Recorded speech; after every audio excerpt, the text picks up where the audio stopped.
à tous, mes chers abonnés, mes chers élèves de 3e année collège Biof. Un nouveau chapitre, le chapitre 2, une nouvelle leçon. Si vous regardez la photo, qu'est-ce que vous voyez sur cette photo-là? C'est notre champion, Hicham El Guerrouj. Donc, à votre avis, c'est un sportif, vous le connaissez. Donc, quel sera le titre de notre chapitre 2? Oui, on va étudier tous ensemble, mes chers élèves, le système musculaire, Al-Jihaz Al-Adali. Donc, cette capsule sera consacrée à poser des questions à la partie problématique pour poser des questions concernant le système musculaire. Donc, tout d'abord, commençons de donner une petite introduction à notre leçon. Qu'est-ce que c'est le système musculaire, mes chers élèves? Le système musculaire, c'est un système biologique composé de l'ensemble des muscles,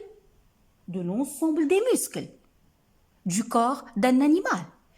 Les muscles, vous devez les connaître, ils sont fixés aux os du squelette, sont appelés des muscles squelettiques. Donc voilà un nouveau terme. Donc deux termes. Le système musculaire, Al-Jihaz Al-Adali, c'est quoi? C'est un système biologique qui est composé de l'ensemble des muscles. Un nouveau terme que je viens d'aborder, c'est muscles squelettiques. C'est quoi les muscles squelettiques? Ce sont les muscles qui sont, regardez, ce sont les muscles qui sont fixés aux os de notre squelette. D'où le nom muscles squelettique. Vous devez retenir ce terme-là parce que vous aurez ça en deuxième année de bac. Donc, muscles squelettiques, ce sont des muscles qui sont fixés aux os du squelette. Et ils forment avec les nerfs, effectivement.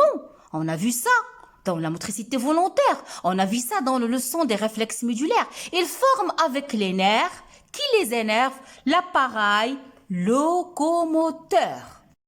L'appareil locomoteur, mes chers élèves, c'est un système d'organes, c'est un ensemble d'organes qui confère à l'organisme la faculté d'effectuer des mouvements. La faculté d'effectuer des mouvements, par exemple, pour se déplacer ou changer de position. Donc, mes chers élèves, pour être capable de réaliser des performances, le sportif Hicham El Guerrouj, il doit s'entraîner continuellement afin d'entretenir son système musculaire, lui permettant d'atteindre ses exploits et de battre des records. Donc, quelles sont les questions à votre avis que vous pouvez poser concernant le système musculaire? Je peux vous aider. On va regarder tous ensemble certains documents, certaines photos qui vont nous permettre de poser des questions. Voilà la première photo que vous voyez. Ça montre notre corps, ça montre notre système musculaire, les muscles qui se trouvent dans notre corps. La deuxième photo, qu'est-ce que vous voyez? Oui, un sportif, un joueur de tennis qui est en train, donc il a regardé la balle, il va la frapper. Donc, lisons ce qui est écrit. Notre comportement vis-à-vis de notre environnement résulte d'un fonctionnement coordonné des organes des sens, oui, il y a une liaison, du système nerveux et du système musculaire. C'est-à-dire que c'est toute une relation entre le système musculaire, entre le système nerveux, entre nos organes de sens. Passons à la troisième photo. Qu'est-ce que vous voyez dans cette troisième photo? Une fille. Donc, regardez avec moi. Une fille qui a vu une rose. Donc, première des choses, elle a vu une rose. Donc, la lumière, c'est l'excitant, c'est le stimulant. C'est le stimulus, pardon. Donc, il va y avoir quoi? Il va exciter les récepteurs sensoriels qui se trouvent au niveau de la rétine. Il y aura naissance d'un nerf sensitif, d'un message nerveux sensitif, ok, provenant des organes de sens qui va être acheminé à travers le nerf optique vers quoi? Regardez avec moi, vers le cerveau, vers l'air visuel. Le cerveau, il va interpréter l'information sensitive, il va générer une réaction. qu'est-ce que c'est cette réaction? Un ordre destiné au muscle pour que le muscle se contracte, pour que la fille, il coupe la fleur. Donc, c'est toute une relation.